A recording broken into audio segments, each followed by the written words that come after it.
Hey guys, we're back. I've already started to kind of work some of this along here. I've got a good start on it. So we're coming through here and we're just taking this acetone and we're dropping it in here, and it's just melting this ABS, turning it into kind of a goop. And as it does that, it works itself into all the pores and nooks and crannies of this mahogany here. So, we kind of prepped this along here with some little nuggets of tape, and then once this kind of flashes off just a little bit there, you can see it starts to ooze out some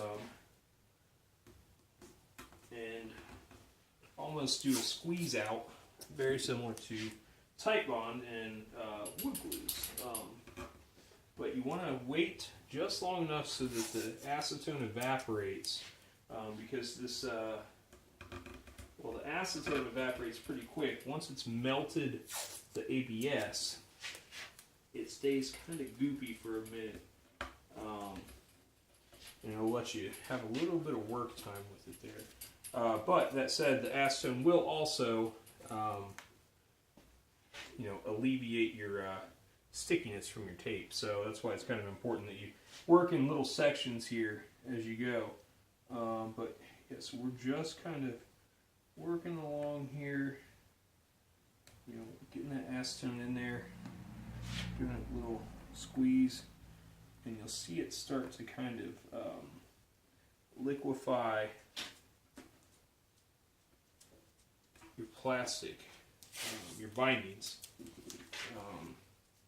And as we're using this tape, we're pulling both ways, and that's just kind of forcing it down in that corner and holding it in place while the plastic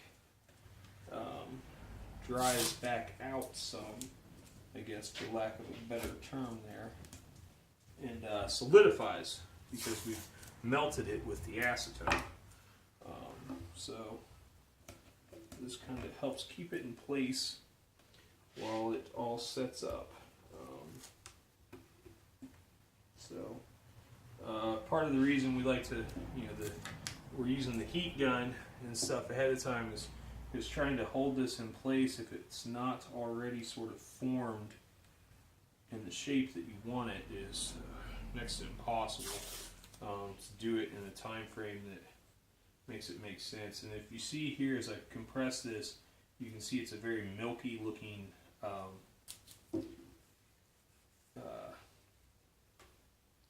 almost liquid that kind of comes up through there. And what that is, it's the acetone, but it flashes off in the pores very quickly. So your tape will stick pretty shortly after, but you got to get enough in there that you get that plastic nice and melted. Otherwise, this stuff can kind of break back free on you, because I leave all this binding just a hair proud, so I can come back through and scrape it. And when I'm doing that, if I've not prepped it correctly, then I can actually break it free, and that is the last thing we want to do.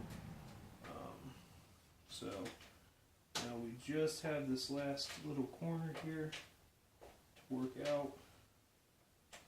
We'll get that guy going. Again, we're just trying to get this, and I'll pull it up to the camera here in just a second, so you guys can see. So you see here we're like real dark and liquidy, but over here it's kind of flashed off already. Now we just squirted all that in there. And it'll almost start to stick and hold on its own. And that's kind of about the spot that you really want it to be when you apply your tape, where it's starting to kind of become sticky on itself and want to hold its position.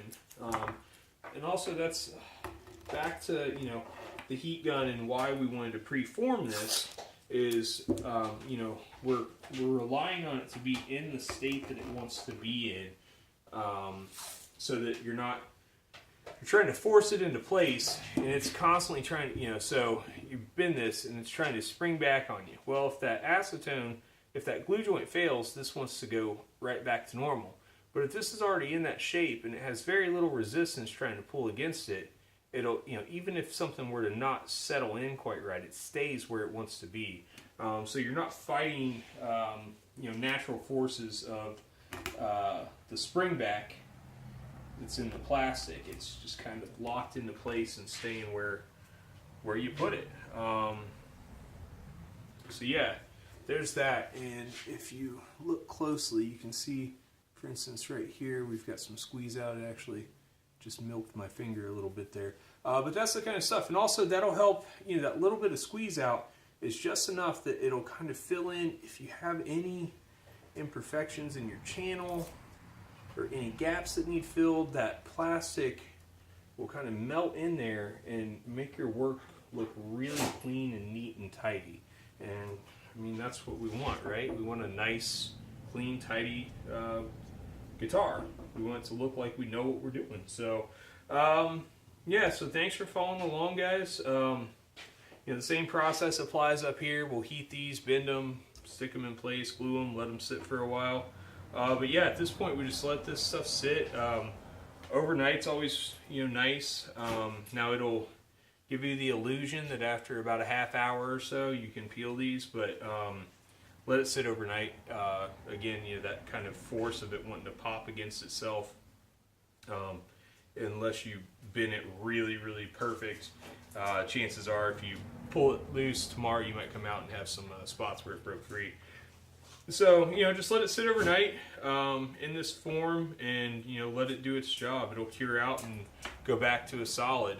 That's the other nice thing about kind of melting this stuff in is, you know, when you melt it, you've kind of, you know, as you can see here, I mean, that's, you know, got a pretty good amount of pull on it, and that's that piece that we glued earlier, and that's only after, you know, what, 20 minutes or so, I would say, that we glued that up in the last film there. So, yeah, let it sit, because as you've melted it, it wants to dry in the form that it's in. So all of those things kind of come into play there. So, yeah, thanks for watching, and I'll see you guys in the next video. Thanks a lot.